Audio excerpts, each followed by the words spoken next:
नमो नमः प्रवाचिका अहंदया जोशी अत्र समेषां स्वागतम्। एषा कथा परमहंस योगानंद पुस्तकात उद्धृता अस्ति। कथायाः नाम अस्ति बाबाजींना वाटणारी पाश्चिमात्य जगाबद्दलची आस्था। अस्तु तर्हि आरंभं कुर्मः। गुरुजी, तुम्हाला कधी बाबाजींचे दर्शन घडले का? श्रीरामपूरला आश्रमात दुसऱ्या मजल्यावरच्या पडवीत मी श्री युक्तेश्वरांच्या बाजूला बसलेलो होतो। वसंत ऋतूमधील ती प्रशांत अशी रात्र होती। आकाश निरभ्र होते। विषुववृत्त कटिबंधात दिसणारे मोठे तारे आकाशात आमच्या डोक्यावरती चमकत होते। होय, माझा हा सरळ प्रश्न ऐकून गुरुजींनी स्मित केले। त्यांच्या डोळ्यांमध्ये आदरबुद्धी चमकू लागली। त्या अमर गुरुदेवांच्या दर्शनाचा मला तीनदा लाभ घडून आलेला आहे। पहिले त्यांचे दर्शन मला अलाहाबादला कुंभमेळ्यात झाले। हिंदुस्थानमध्ये फार पुरातन काळापासून धार्मिक यात्रेकरूंचे मेळावे भरत असतात, त्यास कुंभमेळे म्हणतात। या कुंभमेळ्यांच्याद्वारे बहुजन समाजापुढे आध्यात्मिक ध्येय सतत दृष्टीसमोर ठेवण्याचे कार्य केले जाते। श्रद्धाळू हिंदू लोक दर 6 किंवा 12 वर्षांनी सर्व प्रकारच्या हजारो साधू संतांची, योग्यांची, संन्यासी, बैरागी यांची भेट व्हावी म्हणून लाखांच्या संख्येने एकत्र जमतात। त्यांमध्ये असे पुष्कळ साधू असतात की जे नेहमी एकांतात राहतात, फक्त मेळ्याच्या वेळी बाहेर पडतात व संसारी स्त्री पुरुषांना आशीर्वाद देऊन जातात। माझी जेव्हा बाबाजींशी भेट झाली तेव्हा मी स्वामी झालेलो नव्हतो, श्री युक्तेश्वर पुढे सांगू लागले, पण मला क्रियायोगाची दीक्षा लाहिरी महाशयांकडून अगोदरच मिळालेली होती। अलाहाबादला 1894च्या जानेवारीमध्ये जो मेळा भरणार होता त्याला जाण्याकरता त्यांनी मला प्रोत्साहन दिले। कुंभमेळ्याला जाण्याची ही माझी पहिलीच वेळ। तिथल्या गर्दीने व गडबडीने मी जरा दिपून गेलो। मी सभोवार शोधक दृष्टीने पाहू लागलो, पण साक्षात्कारी पुरुष मला कोणी आढळेना। गंगेच्या काठावरील पुलावरून जात असता जवळच उभा राहिलेला एक ओळखीचा चेहरा वाटला। त्याने भिक्षापात्र पुढे केले। ही यात्रा म्हणजे सारा गोंधळ आहे। काय आवाज आणि हे भिकारी पहा। माझा जणू भ्रमनिरास झाला। मला वाटते की परमेश्वराला धर्माच्या नावावर भीक मागणाऱ्या रिकामटेकड्या भिकाऱ्यांपेक्षा मानव जातीच्या खऱ्याखुऱ्या कल्याणाकरता ज्ञानाची दालने विस्तृत करण्यासाठी संथपणे प्रयत्न करणारे शास्त्रज्ञ जास्त प्रसन्न करत असतील। समाजसुधारणेविषयी माझ्या मनात वरील विचार धुमसत असताना एका उंच संन्याशाच्या आवाजाने मला जरा भानावर आणले। तो संन्यासी अगदी माझ्या पुढ्यात येऊन उभा राहिला। तो म्हणाला, महाराज, एक साधू तुम्हाला बोलावित आहे। कोण आहे तो? या आणि स्वतःच पहा। थोड्या नाखुशीने ह्या संक्षिप्त सूचनेला अनुसरून मी पुढे सरलो आणि एका झाडापाशी आलो। त्या झाडाच्या फांद्यांच्या आश्रयाखाली एक गुरुजी बसलेले होते व त्यांच्या भोवती तरतरीत शिष्यही बसलेले होते। त्या गुरूंचा चेहरा विलक्षण तेजस्वी होता। त्यांचे काळेभोर डोळे चमकत होते। मी गेल्याबरोबर ते उभे राहिले आणि त्यांनी मला आलिंगन केले। स्वामीजी, आपले स्वागत आहे, ते प्रेमळपणे म्हणाले। महाराज, मी स्वामी नाही, मी स्पष्टपणे त्यांना सांगितले। परमेश्वरी आदेशानुसार मी ज्यांना स्वामी ही पदवी बहाल करतो ते ती पदवी कधीही टाकून देत नाहीत। साधू महाराज माझ्याशी साध्या भाषेत बोलत होते, पण त्यांच्या शब्दांमध्ये सत्याबद्दलचा दांडगा आत्मविश्वास होता। क्षणार्धात आध्यात्मिक अनुग्रहाच्या तरंगामध्ये मी गुरफटून गेलो। अशा तऱ्हेने ह्या प्राचीन संन्यास धर्मामध्ये माझी ही जी बढती झाली त्याचे मला जरा हसू आले। अशा रीतीने ज्यांनी मला सन्मानित केले त्या मानवी देहात वावरणाऱ्या देवदूता समान असलेल्या महात्म्याच्या चरणांना मी वंदन केले। बाबाजींनी, आणि ते खरेच ते होते, मला झाडाखाली त्यांच्या शेजारी बसण्याकरता खुणावले। त्यांचे शरीर सुदृढ होते व ते दिसायला तरुण होते आणि अगदी लाहिरी महाशयांसारखे ते दिसत होते, पण ते साम्य त्यावेळी माझ्या ध्यानात आले नाही। ह्या 2 गुरुजींच्या चेहऱ्यांमध्ये विलक्षण साम्य होते हे मी खरोखरी ऐकलेही होते।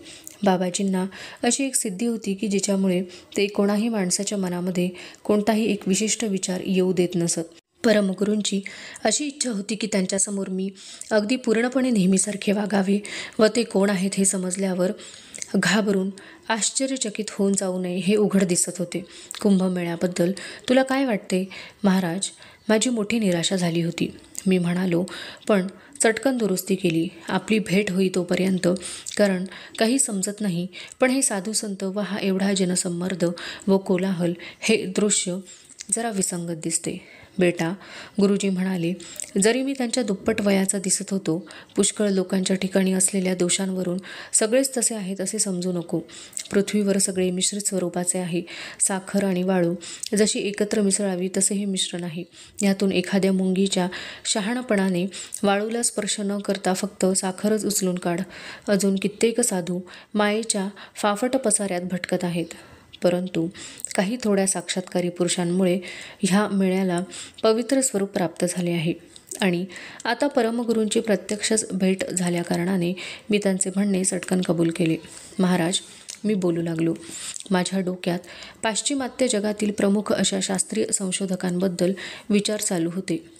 युरोप आणि अमेरिकेसारख्या दूरच्या भूखंडात राहून आणि वेगवेगळ्या धर्मपंथ अनुसरत असून आणि येथे जमलेल्या बहुतेक लोकांपेक्षा अधिक बुद्धिमान जे आहेत त्यांना ह्या अशा भरलेल्या मेळ्यांबद्दल काही माहिती नाही.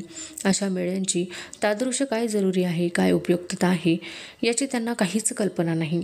भारतातील गुरुजनांना भेटून त्यांच्याशी चर्चा करून त्यांना पुष्कळ फायदा होणार आहे. बौद्धिक जनसंपादनामध्ये त्यांनी जरी उच्च स्थान प्राप्त केले असले तरी असे बहुतेक पाश्चिमात्य पंडित नितांत जडवादी, भोगवादी असतात. काही शास्त्र आणि तत्त्वज्ञान अशा दोन्हींमध्ये पारंगत असून सर्व धर्मांची मूलतः एकवाक्यता आहे हे ते जाणत नाहीत. त्यांचे धर्मपंथ म्हणजे दुर्लंघ्य असे अडसर आहेत. असे अडसर मध्येच उभे करून ते स्वतःला आपणासारख्या पौर्वात्यांपासून कायमचे दूर आणि अलिप्त ठेवतात. पूर्व आणि पश्चिम या दोन्हींमध्येही तुला सारखीच आस्था वाटत आहे हे मी पाहिले. हे पसंत असल्याचे जणू सूचक असा त्यांचा चेहरा प्रफुल्लित झाला. सर्व मनुष्य प्राण्यांसंबंधी तुला कळकळ वाटते. त्यांच्याबद्दल तुझ्या अंतःकरणाला ज्या वेदना होतात त्या मला समजून आल्या आणि म्हणूनच मी तुला येथे बोलावून आणले. पूर्व आणि पश्चिम या दोन्हींमध्ये कर्मवाद आणि अध्यात्म अशा दोन्हींचा एक सुवर्ण मध्य साधला गेला पाहिजे. त्यांनी आपले बोलणे पुढे चालू ठेवले. पाश्चिमात्य जगापासून भौतिक विकासाचे पुष्कळच शिक्षण भारतास घ्यावयास हवे आहे आणि त्याच्या बदली भारतही पाश्चिमात्य जगाला त्यांच्या धार्मिक समजुती योगशास्त्राच्या दृढ पायावर कशा बसवाव्यात याच्या सर्वंकष साधन पद्धतीबद्दल ज्ञान देऊ शकेल. स्वामीजी, पूर्व आणि पश्चिम या दोन्हींमध्ये हा जो सुसंगत विचारविनिमय होणार आहे त्यात तुम्हाला भाग घ्यावा लागेल. काही वर्षांनी मी तुमच्याकडे एक शिष्य पाठवीन. त्याला तुम्ही पाश्चिमात्य जगात योग शिक्षण प्रसृत करण्यास तयार करा. तेथील अनेक मुमुक्षू आत्म्यांच्या विचारलहरींच्या लाटांचा ओघ माझ्याकडे सारखा येत आहे. अमेरिका व युरोपमध्ये अशा अनेक व्यक्ती मला डोळ्यांपुढे दिसत आहेत की ज्या पुढे जागृत होऊन योगी पुरुष होतील. हकीकत येथपर्यंत आल्यावर श्री युक्तेश्वरांनी आपली सगळी नजर माझ्याकडे वळवली. बेटा, ते म्हणाले, त्या चांदण्याच्या उज्ज्वल प्रकाशात त्यांच्या मुद्रेवर स्मित विराजमान झाल्याचे दिसत होते. बाबाजींनी कित्येक वर्षांपूर्वी असा एक शिष्य तुझ्याकडे पाठवून देतो म्हणून जे वचन दिले होते त्याप्रमाणे तूच तो शिष्य आहेस. बाबाजींनीच माझी रवानगी श्री युक्तेश्वरांकडे केली. हे ध्यानात आल्यावर मला जरा आनंद वाटला हे खरे, पण हा साधा प्रशांत असा आश्रम सोडून, प्रिय अशा गुरुदेवांना सोडून दूर कुठेतरी पश्चिमेकडील जगात मी योगज्ञानाचा प्रसार करीत हिंडत आहे असे चित्र डोळ्यांसमोर आणल्यावर मला क्लेश झाले. बाबाजी नंतर भगवद्गीतेवर बोलू लागले. श्री युक्तेश्वरांनी आपली हकीकत पुन्हा सुरू केली. गीतेतील निरनिराळ्या अध्यायांवर मी भाष्य लिहिले आहे ही गोष्ट त्यांना माहीत असावी. हे त्यांनी त्यावर जे काही स्तुतीपर उद्गार काढले त्यावरून मला दिसून आले. मला मोठे आश्चर्य वाटले. स्वामीजी, माझी तुम्हाला विनंती आहे की असेच दुसरे काम हाती घ्या. परमगुरू म्हणाले, ख्रिस्ती व हिंदू धर्म या दोन्ही धर्मात आढळून येणारी एकता या विषयावर तुम्ही एक लहान ग्रंथ लिहा. स्फूर्ती मिळालेल्या परमेश्वराच्या पुत्रांनी जी नितांत सत्य सांगितले आहेत त्यांचे समानार्थी संदर्भ द्या. ही एकता सांप्रत माणसांच्या पंथ विशेष मतभेदांनी अंधुक झालेली आहे. महाराज, मी भीतच म्हणालो, ही कशी आज्ञा आहे? माझ्या हातून हे काम होईल काय? बाबाजींनी मृदू हास्य केले. बेटा, का तुला अशी खात्री वाटत नाही? मला प्रोत्साहन देत ते म्हणाले, खरोखरी कोणाचे कार्य आहे हे आणि सर्व कृतींचा करता कोण आहे? परमेश्वराने जे माझ्या तोंडून वदविले ते खरे होणारच. त्या महात्म्याच्या आशीर्वादाने मला एक नवीन सामर्थ्य माझ्या अंगी आल्यासारखे वाटले आणि मी पुस्तक लिहावयाचे कबूल केले. आता निरोप घेण्याची वेळ आल्यासारखी वाटली आणि पानांच्या आसनावरून मी नाखुशीनेच उठलो. तुझी लाहिरीशी ओळख आहे काय? गुरूंनी चौकशी केली. तो मोठा पुण्यात्मा आहे नाही का? आपली जी ही भेट झाली ती हकीकत त्याला सांग. नंतर त्यांनी मला लाहिरी महाशयांकरता निरोप दिला. त्यांचा निरोप घेण्यापूर्वी मी जेव्हा त्यांना नमस्कार केला तेव्हा त्यांनी कृपाळूपणे स्मित केले. जेव्हा तुझे पुस्तक लिहून पुरे होईल तेव्हा मी तुला पुनः भेटेन. त्यांनी मला वचन दिले. आता मी जातो. दुसऱ्या दिवशी मी अलाहाबाद सोडून वाराणसीच्या गाडीत बसलो.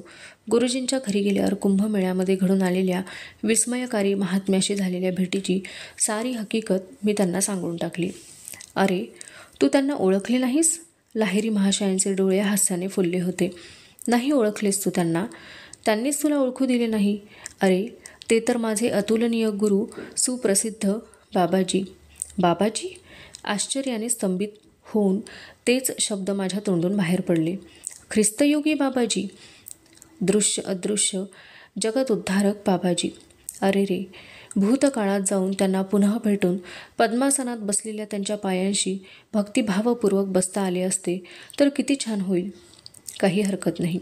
लाहिरी महाशय माझे समाधान करीत म्हणाले. तुला परत भेटण्याचे त्यांनी वचन दिले आहे ना? गुरुदेव, त्या स्वर्गीय गुरूंनी एक निरोप दिलेला आहे. लाहिरींना सांग. ते म्हणाले, ह्या जीवनातील साचवलेली सारी शक्ती आता संपुष्टात आली आहे. ह्या गूढ शब्दांचा उच्चार केल्याबरोबर लाहिरी महाशयांचे शरीर विजेच्या स्पर्शाबरोबर जसे कापावे तसे थरारू लागले. एका क्षणात त्यांच्या भोवतालचे सर्व काही शांत झाले. त्यांची हसरी मुद्रा एकदम गंभीर झाली. कोणाचा विश्वास बसणार नाही इतकी. एखाद्या लाकडी पुतळ्याप्रमाणे आपल्या बसल्या ठिकाणीच ते गंभीर व निश्चल झाले. त्यांचे शरीर निस्तेज पडले. मी घाबरलो, गोंधळून गेलो. आयुष्यात कधीही आतापर्यंत त्यांचा आनंदी चेहरा इतका भयानकपणे गंभीर झालेला मी कधी पाहिला नव्हता. जवळ बसलेले इतर शिष्य पण भीतीने डोळे वासून नुसते पाहतच राहिले. अशा निस्तब्धतेत 3 तास गेले. नंतर लाहिरी महाशयांनी आपली नेहमीची प्रसन्न मुद्रा धारण केली व शिष्यांपैकी प्रत्येकाशी ते प्रेमळपणाने पूर्ववत बोलू लागले. प्रत्येकाने सुटकेचा निश्वास टाकला. बाबाजींनी जो संदेश दिला त्याची माझ्या गुरुजींवर अशी प्रतिक्रिया झाली की व त्या संदेशाने जणू असा अचूक बावटा दाखविला की त्यांच्या शरीरातून थोड्याच अवधीत ते आता निघून जाणार. त्यांची भयानक निस्तब्धता असे दर्शवित होती की गुरुजींनी आता आपले मन ताबडतोब निरुद्ध केले असून ह्या भौतिक जगाशी बद्ध करणाऱ्या आसक्तीची शेवटली ग्रंथी तोडून टाकून ते आता परमतत्वाच्या चिरंतन स्वरूपामध्ये विलीन होऊन गेले. बाबाजींच्या उद्गारांचा त्यांच्या भाषेत असा अर्थ होता की मी सदैव तुझ्याबरोबरच आहे. जरी बाबाजी व लाहिरी महाशय सर्वज्ञ होते आणि त्यांना एकमेकांशी विचार विनिमय करायला किंवा बोलायला माझ्या किंवा दुसऱ्या कोणाही मध्यस्थाची जरुरी नव्हती, तरी दोघेही ह्या मानव देहरूपी नाट्यात भाग घेण्याकरता खाली उतरत असत. प्रसंगी ते आपले भविष्य संदेश कोणा निरोप्याकरवी नेहमीच्या पद्धतीने पाठवित असत आणि मग त्यांच्या सांगण्याप्रमाणे घटना घडून आली म्हणजे ज्यांनी ही हकीकत पुढे ऐकली असेल त्यांची या महात्म्यांवरची श्रद्धा वृद्धिंगत होई. असे श्रद्धावान लोक बरेच असत. मी लवकरच वाराणसी सोडून सेरामपूरला गेलो व बाबाजींनी सांगितलेल्या धर्मग्रंथाच्या लेखनाला लागलो. श्री युक्तेश्वर पुढे म्हणाले, मी लिहायला सुरुवात केल्याबरोबर त्या अमर गुरुदेवांच्या स्तवनाची एक कविता मला स्फुरली.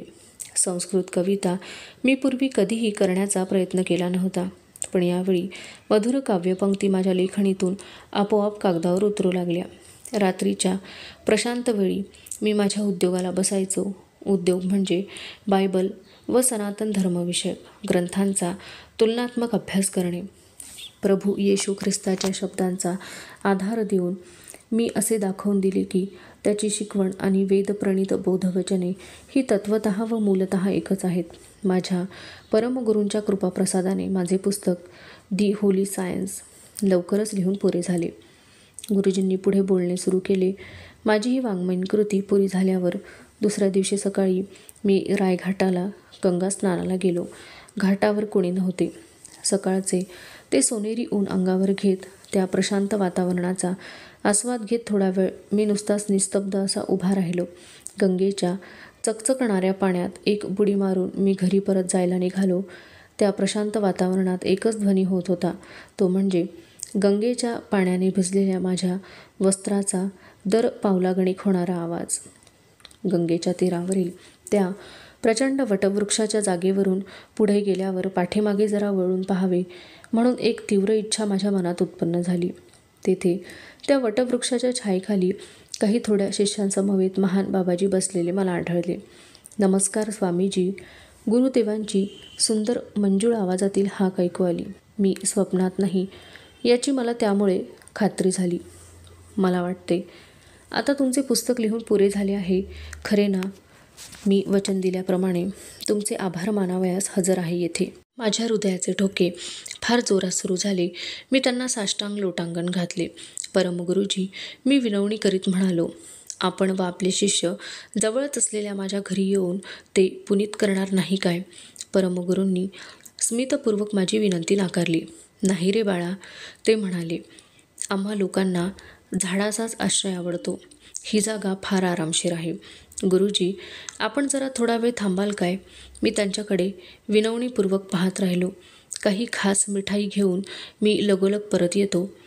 मी जेव्हा मिठाईचे ताट घेऊन थोड्या मिनिटातच तेथे परत आलो तेव्हा त्या विशाल वटवृक्षाखाली ही दिव्य मंडळी नव्हती. मी सारा घाट धुंडाळून काढला, पण मनात मी उमजलो की ही मंडळी अगोदरच स्वर्गीय पंखांच्या साह्याने उडून गेली. माझ्या हृदयात खोल जखम झाली. आता जरी बाबाजी मला पुन्हा भेटले तर मी त्यांच्याशी बोलणारच नाही. मी स्वतःशी म्हणालो, मला असे एकदम टाकून जाण्यात त्यांनी निष्ठुरपणा दाखवला आहे. हा माझा प्रेमाचा राग होता, दुसरे काही नव्हते. काही महिन्यानंतर मी लाहिरी महाशयांना भेटावयास वाराणसीला गेलो. मी बैठकीच्या खोलीत शिरतो तोच गुरुजींनी माझे हसून स्वागत केले. ये युक्तेश्वर ये, ते म्हणाले. ह्या खोलीच्या उंबरठ्यावर तुला बाबाजी आता दिसले का? का नाही, मी आश्चर्याने उत्तर दिले. ये इकडे. लाहिरी महाशयांनी माझ्या कपाळावर सौम्य असा स्पर्श केला आणि एकदम दाराच्या जवळ बाबाजींची आकृती मी पाहिली, अगदी उमललेल्या पूर्ण कमळासारखी. माझ्या हृदयाला झालेली पूर्वीची जखम मला आठवली आणि मी त्यांना नमस्कार केला नाही. लाहिरी महाशय माझ्याकडे आश्चर्याने पाहतच राहिले. त्या दिव्य गुरूंनी अथांग नेत्रांनी माझ्याकडे टकलावून पाहिले. तुला माझा राग आला काय? महाराज, काय येऊ नये? मी उत्तर दिले. अंतरिक्षातून आपण इंद्रजालमय मंडळींसोबत आलात आणि परत त्या विरल वातावरणात अदृश्य झालात. मी तुला भेटेन म्हणून सांगितले होते, पण तेथे किती वेळ राहीन हे काही बोललो नव्हतो. बाबाजींनी मृदू हास्य केले. तुझ्या मनामध्ये खळबळ उडून गेली होती. आता मी तुला खात्रीने सांगतो की तुझ्या ह्या अस्वस्थ मनस्थितीमुळे काय झाले, तर त्याच्या प्रभावाने आम्ही जवळजवळ इथरमध्ये नाहीसे झालो. ह्या प्रांजळपणे दिलेल्या स्पष्टीकरणाने माझे ताबडतोब समाधान झाले. मी त्यांच्या पायांवर नमस्कार केला. त्या परमगुरूंनी माझ्या खांद्यांवर हात ठेवून मला थोपटले. मुला, तू ध्यान जास्त करीत जा, ते म्हणाले. तुझी दृष्टी अजून निर्दोष झाली नाही. सूर्यप्रकाशाच्या पाठीमागे दडलेल्या मला तू पाहू शकला नाहीस. एका स्वर्गीय वेणूमधून जसा मधुर ध्वनी निघावा अशा आवाजात वरील शब्द बोलून बाबाजी गूढ अशा तेजोमंडळात अंतर्धान पावले. गुरुजींना भेटायला वाराणसीला जाण्याची ही माझी शेवटची खेप. श्री युक्तेश्वरांनी आपले भाषण संपवले. कुंभमेळ्याच्या वेळी बाबाजींनी सांगितल्याप्रमाणे लाहिरी महाशयांचा गृहस्थी अवतार संपुष्टात आला होता. 1895 सालच्या उन्हाळ्यामध्ये त्यांच्या तशा धडधाकट शरीरावर पाठीला एक लहानसे गळू झाले. ते कापून काढायला त्यांनी विरोध दर्शविला. आपल्या काही शिष्यांचे अनिष्ट कर्म बाकी राहिले होते, त्याचे क्षालन ते आपल्या स्वतःच्या शरीरमांसाच्या देहामध्ये यातना सहन करून करीत होते. शेवटी काही शिष्यांनी फारच आग्रह धरून त्यांना विचारले, तेव्हा त्यांनी जरा गूढच उत्तर दिले. शरीराचा मृत्यू व्हावयास काहीतरी कारण उपस्थित व्हावे लागते. तुम्हाला काय करायचे ते करा, माझी काही हरकत नाही. त्यानंतर काही दिवसांनी त्या अप्रतिम गुरूंनी आपला देह वाराणसीच ठेवला. त्यांच्या त्या लहान खोलीमध्ये त्यांना भेटण्याचे मला आता काही कारण उरले नाही, पण दररोज त्यांच्या सर्वव्यापी मार्गदर्शनाने मला माझे जीवन अनुगृहीत झाल्यासारखे वाटे. लाहिरी महाशयांच्या निर्णय प्रसंगीच्या फार आश्चर्यकारक अशा तपशीलवार गोष्टी त्यांचे एक प्रगत शिष्य स्वामी केशवानंद यांच्या तोंडून मी काही वर्षांनी नंतर ऐकल्या. केशवानंदांनी मला सांगितले, गुरुजींनी देह विसर्जन करण्यापूर्वी थोडे दिवस अगोदर हरिद्वारला मी माझ्या आश्रमात बसलो असताना मला स्थूल स्वरूपात येऊन दर्शन दिले होते. वाराणसीला ताबडतोब निघून ये एवढे शब्द बोलून लाहिरी महाशय अंतर्धान पावले. मी ताबडतोब वाराणसीच्या गाडीत बसलो. गुरुजींच्या घरी बरेच शिष्य जमलेले आढळले. त्या दिवशी कित्येक तास त्यांचे गीतेवर प्रवचन चालले होते. नंतर ते आम्हाला साध्या शब्दात सांगू लागले, मी आता घरी जात आहे. आमचे दुःखाचे हुंदके एकदम बाहेर पडले. त्यांचा आवेग आवरेना. घाबरू नका, शांत रहा, मी पुनः येईन असे बोलून लाहिरी महाशय आपल्या जागेवरून उठले. 3दा त्यांनी स्वतःभोवती प्रदक्षिणा घातली. उत्तराभिमुख होऊन पद्मासन घालून बसले आणि अशा वैभवशाली अवस्थेत महासमाधीमध्ये प्रवेश केला. आम्हा शिष्यांना प्रिय झालेल्या अशा लाहिरी महाशयांच्या सुंदर शरीराचे पवित्र गंगा नदीच्या तीरावर मणिकर्णिका घाटावर गृहस्थाश्रम धर्मानुसार दहन झाले. केशवानंद पुढे सांगू लागले, दुसऱ्या दिवशी सकाळी 10 वाजता वाराणसीतच मी होतो. त्यावेळी माझ्या खोलीमध्ये एकदम तेजस्वी प्रकाश प्रगट झाला व त्याने ती सारी खोली भरून टाकली. आणि पहा काय आश्चर्य, लाहिरी महाशयांचा प्रत्यक्ष हाडामांसाचा देह माझ्यापुढे उभा राहिला. त्यांच्या पूर्वीच्या देहासारखाच तो देह होता, फक्त जरा तरुण व अधिक तेजस्वी दिसत होता. दिव्य गुरुदेव माझ्याशी बोलू लागले. केशवानंद, ते म्हणाले, मीच तो आहे. दहन केलेल्या माझ्या शरीराच्या सुट्या पडलेल्या परमाणूतून मी ही नवीन देहाकृती धारण केली आहे. या भूलोकातील माझे संसाराचे कार्य संपले, पण मी भूलोकाचा सर्वस्वी त्याग केलेला नाही. आता यापुढे मी काही काळ बाबाजींच्या सहवासात हिमालयात व्यतीत करणार आहे. त्यानंतर त्यांच्याशी कारणविश्वात संपर्क साधणार आहे. नंतर मग आशीर्वादाचे थोडे शब्द बोलून ते अप्रतिम गुरुदेव अंतर्धान पावले. एका विस्मयकारी स्फूर्तीने माझे हृदय भरून निघाले. माझ्यामधील चैतन्य उन्नत झाले. ही अवस्था येशू ख्रिस्त व कबीर यांच्या शिष्यांनी अनुभवलेली होती. त्यांनाही आपल्या गुरुचे पार्थिव देहाच्या अंत्यसंस्कारानंतर असेच प्रत्यक्ष दर्शन झालेले होते. केशवानंद पुढे सांगू लागले, नंतर मी जेव्हा हरिद्वारला माझ्या एकांतातील अशा आश्रमात परत आलो, तेव्हा मी येताना गुरुजींची काही रक्षा आणली. मला माहीत होते की ते देशकाळ परिस्थितींनी मर्यादित अशा पिंजऱ्यातून मुक्त झाले होते. सर्व व्यापकतेचा पक्षी बाहेर पडला होता, तरीसुद्धा ती रक्षा देव्हाऱ्यात ठेवून माझ्या हृदयाला समाधान मिळत होते. गुरुजींच्या पुनरुत्थान पावलेल्या शरीराचे ज्यास दर्शन झाले, त्या त्यांच्या दुसऱ्या अशा शिष्याचे नाव पंचानन भट्टाचार्य. मी त्यांना त्यांच्या राहत्या घरी कलकत्त्याला भेटलो. त्यांनी गुरुजींच्या बरोबर कित्येक वर्षे घालवली. त्यासंबंधीच्या हकीकती त्यांच्या तोंडून ऐकल्या व त्यामुळे मला फार आनंद झाला. शेवटी त्यांनी त्यांच्या स्वतःच्या आयुष्यातला एक अत्यंत चमत्कारपूर्ण असा प्रसंग सांगितला. येथे कलकत्त्यामध्ये पंचानन सांगू लागले, त्यांच्या दहनानंतर दुसऱ्या दिवशी सकाळी 10 वाजता लाहिरी महाशय आपल्या पूर्वीच्या शरीरामध्ये प्रगट झाले. ते शरीर तेजपुंज दिसत होते. स्वामी प्रमाणानंद म्हणजे 2 देह धारण करणारे महात्मा. यांनी सुद्धा मला अतिंद्रिय अनुभवाच्या हकीकतीची विस्तारपूर्वक माहिती सांगितली. रांची विद्यालयामध्ये ते एकदा आले असता प्रवणानंदांनी मला सांगितले, आपला देह विसर्जन करण्यापूर्वी काही दिवस अगोदर मला लाहिरी महाशयांच्याकडून एक पत्र मिळाले. त्या पत्रात त्यांनी मला वाराणसी ताबडतोब भेटून जाण्याची विनंती केली होती. मला काही अपरिहार्य कारणामुळे निघावयास विलंब लागला व मी ताबडतोब निघू शकलो नाही. जेव्हा वाराणसीत जाण्याच्या तयारीला मी लागलो, तेव्हा सकाळी 10 वाजता मला माझ्या खोलीमध्ये गुरुजींच्या देदीप्यमान शरीराचे दर्शन झाले. आनंदाने मी एकदम भारावून गेलो. आता वाराणसीत जाण्याची काय घाई आहे? लाहिरी महाशय हसून म्हणाले, तेथे तुला आता मी दिसणार नाही. त्यांच्या शब्दांच्या मथितार्थाचा जेव्हा मला बोध झाला, तेव्हा मी अगदी हृदय पिळवटून रडलो. मला वाटले की हे जे मला दिसले तो भास असावा. गुरुजी माझे समाधान करण्याकरता जवळ येऊन म्हणाले, हे पहा, माझ्या अंगाला स्पर्श कर. पहा, मी नेहमीसारखा जिवंत आहे की नाही. माझ्याकरता तू शोक करू नकोस. मी तुझ्याजवळ निरंतर असा नाही काय? ह्या 3 मोठ्या शिष्यांच्या तोंडून एकच अद्भुत सत्य कहाणी समोर आली. लाहिरी महाशयांचा पार्थिव देह दहन केल्यानंतर दुसऱ्या दिवशी बरोबर सकाळी 10 वाजता गुरुजींच्या शरीराचे पुनरुत्थान झाले. त्यावेळी त्यांचे शरीर मूळचेच पण रूपांतरित असे दिसले. व ते 3 शिष्यांना वेगवेगळ्या शहरी दिसले. आणि ज्यावेळी देहधर्माने अशुद्ध झालेला हा आत्मा विशुद्ध होऊन जाईल, जे नाशवंत ते अमर होऊन जाईल आणि त्यावेळी ही सुक्तिवचने सार्थ ठरतील. त्या विजयामध्ये मृत्यूस गिळंकृत केले आहे. हे मृत्यू, कुठे आहे तुझा तो पाश दहनभूमीचा आता कुठे आहे विजय? अधुना एषा कथा समाप्तिंगता अस्तु तर्हि पुनर्मिलामः तावन् मंगलं भूयात्.